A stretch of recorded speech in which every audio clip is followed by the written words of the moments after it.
Hello guys, good morning guys. Ayan o, malapit na tayong matapos kan. Ayan.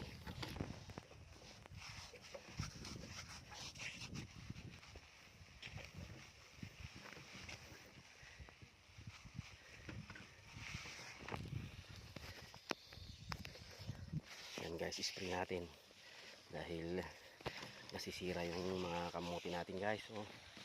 Ayan o, kailangan namin ma-sprayhan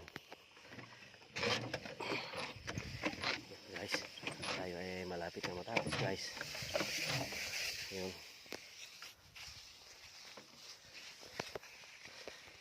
Ayan guys,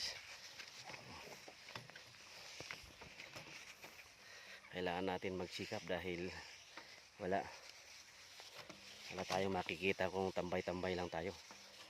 Kailangan natin magtanim ng kamote o ano pa, mga gulay gano'n, para may pagkuhanan natin ng pera, di ba guys? Sipag lang at syaga.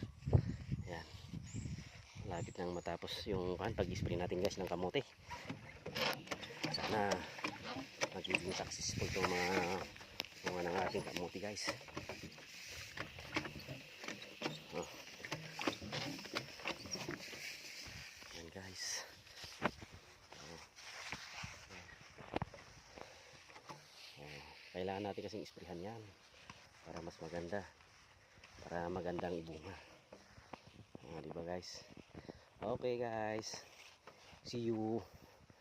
Ganito talaga ang buhay dito sa bundok. Tsaga-tsaga lang. Babay na guys, patapos na rin ako. Yan.